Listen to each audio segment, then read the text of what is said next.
So this will not be the usual kinds of presentations, and I hope you like it.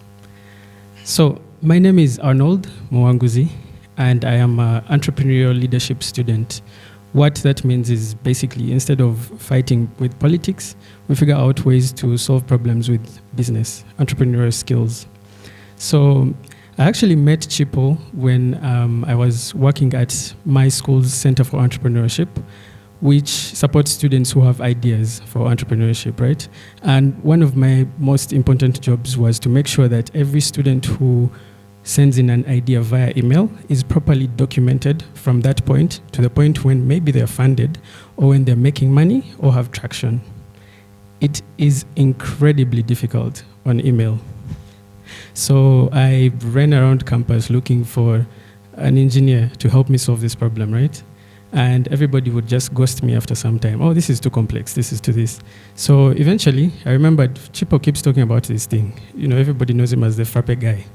So when I went to speak with the Frappe guy, I noticed, oh, wow, how have I never heard of the, just three letters, ERP. Never heard of it before that. I'm an entrepreneurial leadership student, and I realized this industry is so kept by experts that I needed to do something about it. So I joined him. Ladies and gentlemen, Chipo. All right, how is everyone doing? Okay, so I'm Chipo Hameja. I'm based in Rwanda. I'm a student at the African Leadership University. I'm the founder of Frappe Club, but I'm Zambian. So, but anyway, this club is student-led, okay? So anyway, I never saw myself being in the ERP industry for this long because I come from, my initial passion was robotics and game development. So this is because of what I was exposed to when I was young. So unfortunately, I haven't seen any like ERP movies or sitcoms. I hope we're going to have some later on. Yeah. So anyway, I would watch, there's a show called Game Shakers, and I would say, hey, I want to be like them. Yeah. Anyway, so we managed to come with a few students from the African Leadership University. I'll ask you to stand and just say hi to the club. There's Samuel there. Samuel is a good developer. Yeah. All right, thank you. Anyway, so my journey with Frappe and ERPNext started in my gap year some time back. So, like I said, I used to do game development and robotics. But on the website of things, I was doing PHP and Laravel. So a company was hiring for a project, and I got the role through a referral, and I met this person, the person that referred me online, and that's the power of community. So I accepted the offer and started learning Frappe framework. So at the time, it was very hard. The only tutorial that was there is by Mr. Rushab. I think that was the first Frappe and ERPNext tutorial, their meeting application with an old version of Frappe framework. So anyway, I continued working, and with time, I got into another company, and this is my second time in Kenya. So that company, I came here for a Frappe project. So yeah, I'm glad for the exposure and opportunity.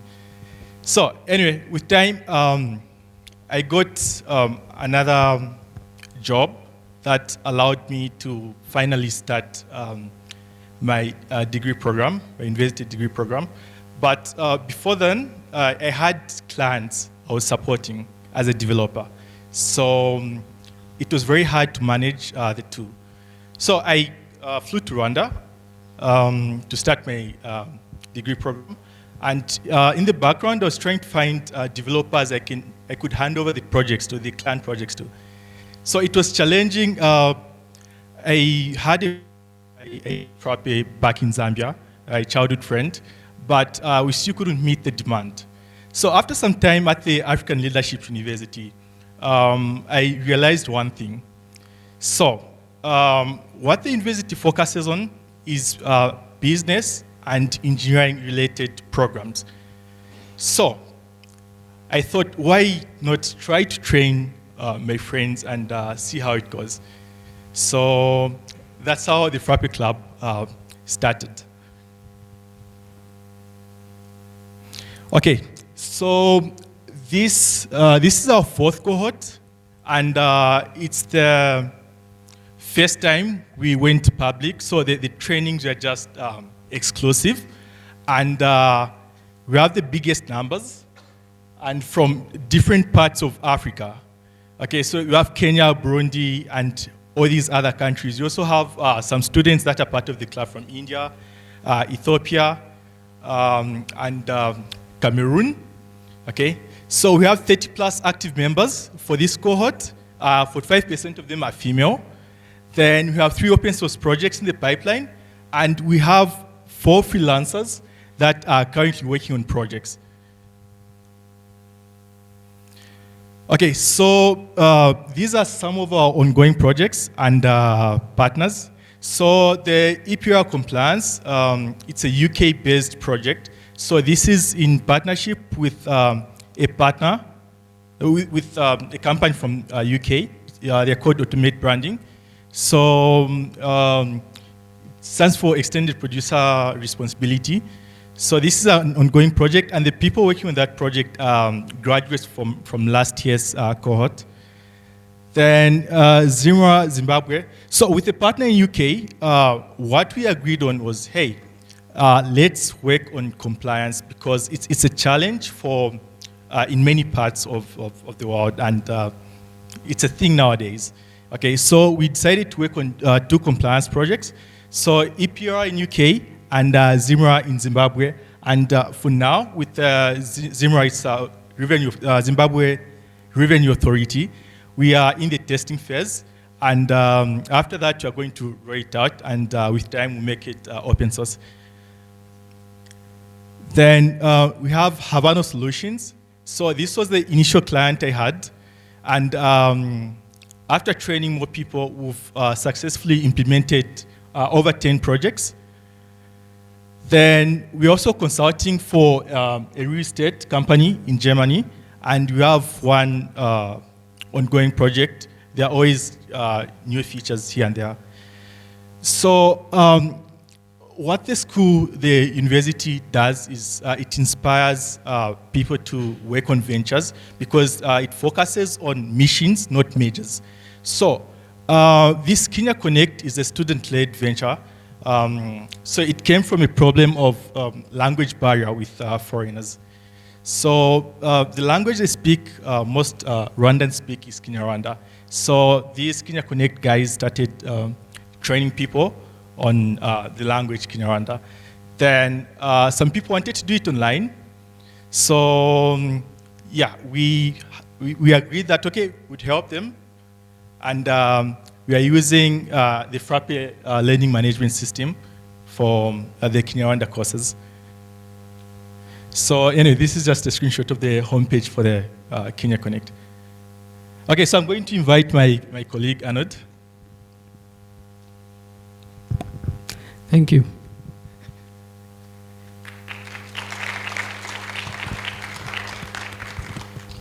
So as you can tell, my background is mostly in art. I used to be a freelance artist and eventually started getting interested in technology and how that could help me run my businesses, right? That is the first time I engaged Excel and even a computer, actually. But while growing up, I used to ask my mom a lot, what do you do at work? So all I knew is that she would go very early in the morning before I could see her, come back late just right before I go to sleep. And when I started working by myself, the art projects, and then when they got bigger, I realized, oh yeah, this is what people do at work. All you do is touch buttons here and there. You're working with some kind of system all day, right? And this was my first interaction with what ERP is. Now I've come to realize that what ERP promises is what ERPNext actually delivers, right?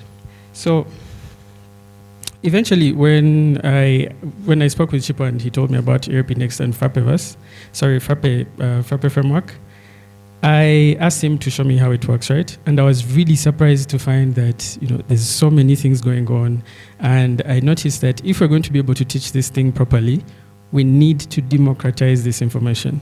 We need to break it down into very simple language that everybody can understand. So we decided to create what we called a collaboration framework, which basically divides the classes into two. There's the implementers, who are the word actually comes from Tulia. It's a derivative, which means bringing harmony in the organization. And then Dapo, it's an Igbo word which means to mix, the makers. So this collaboration framework basically brings together, the people who are creating this software, and everybody learns together. We learn what open source means. I had no idea what that meant. All I knew is that it was important, but now I do. We also noticed that industry knowledge is really important when people are to get hired. But the problem is students don't have any work experience. Most students don't. So we started our partnership program where we try and find internships for these students to go and figure out what to do with that company, where the bottlenecks, and place them. Then they create solutions using the Frappe framework and ERPNext. So this is what community building looks like for us. We find work opportunities for our students, and then we keep each other accountable, because if you leave an engineer alone, they're much like an artist. They will ghost the client at some point. Anyway, that's basically it. And what this looks like, honestly, is like a mini Frappeverse. People come and share problems and solutions, and then we also help ourselves build our portfolios. All right, thank you. So I'll call Chipo to finish up.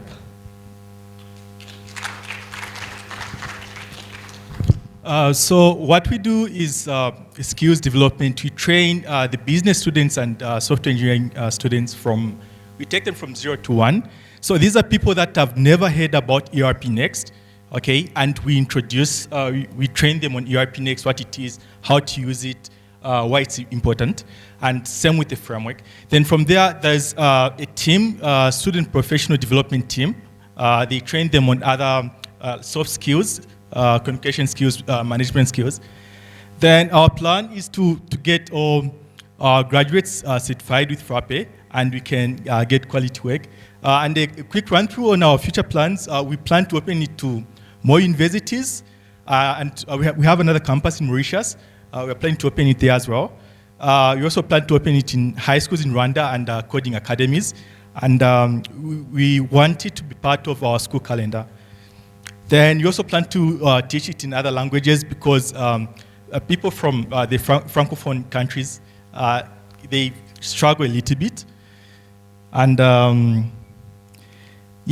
for school ventures, we want them to adopt Frappe and ERPNext in the early stages, so that they can easily scale their ventures going forward. Yeah, so this is the team. The other two, Kelvin and Do, first two cohorts, the trainers. And that's it. Any questions? Okay, thank you.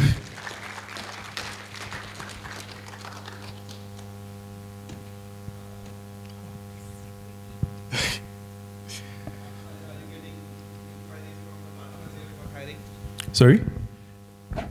I'm saying, are you connected to the broader partner ecosystem, because there is a lot of hiring capacity problems in the ecosystem? So are you connected to partners and service providers or have they reached out to you? Sorry, I didn't get the question clearly, but I think what you're trying to say is, did we talk to partners for hiring opportunities? Is that question? Yeah, so I'm glad I came here, because from this slide, these are the highest numbers we've had. So my worry was, what are we going to do with all these people? So one of the first things was the Red Cross. So we're looking for partners like Red Cross, where we can have some of the members work on their projects.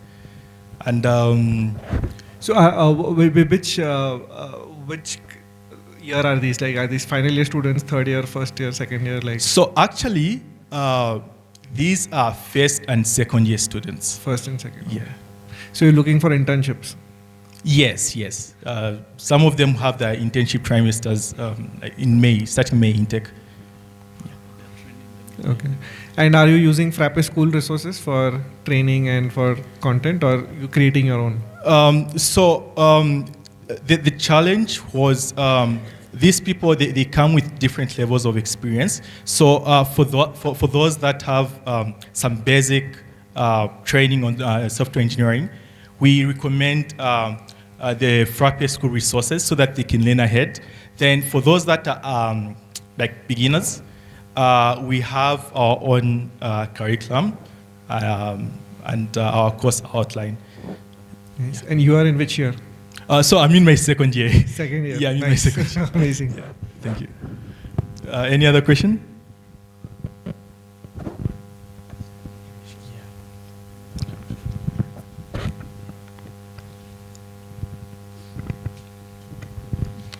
There's one here, there's one.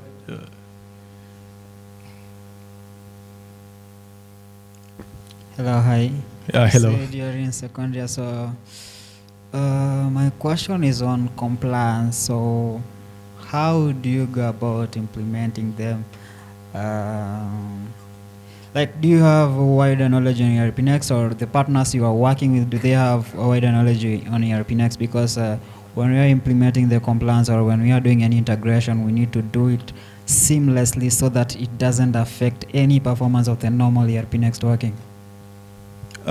Yes, so the partners we're working with, they have knowledge on ERPNext, and also they are working with businesses that actually want these compliance solutions. So that makes the whole process easy.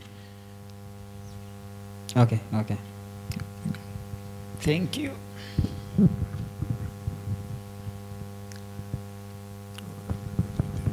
Thank you. Thank you for your presentation. Mine is not a question, but more of thank you for what you're doing. Thank you. I think what you're doing is great. Thank you. And it just needs to scale. But you're in the right place, and we as partners, I think we should open up to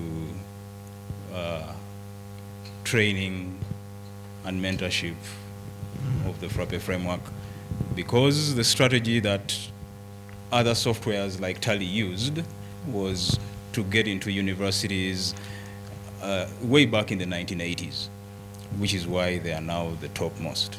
So if you keep going this way, we'll be assured of ERPNext customers in the next 5, 10, 20 years. Definitely. Thank you. Hi. Hello. Is there any reason to explain why the Cameroon flag is in the last position?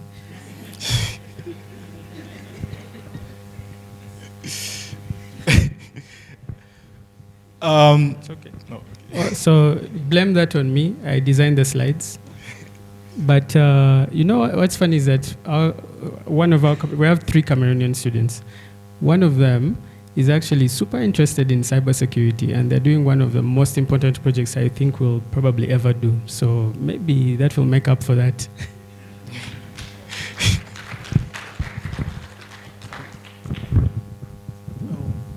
Sorry, hi. Hello. Just a comment. The fact that you're training your team, product knowledge, I think it's important. But also, there are ways that we use to, or standards of procedures that we use to implement. So probably you can talk to me after this. I can share with you. Sure, I will. Thank you. All right, thank you.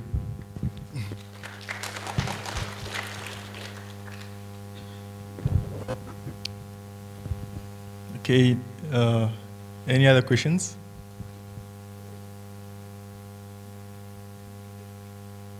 Okay.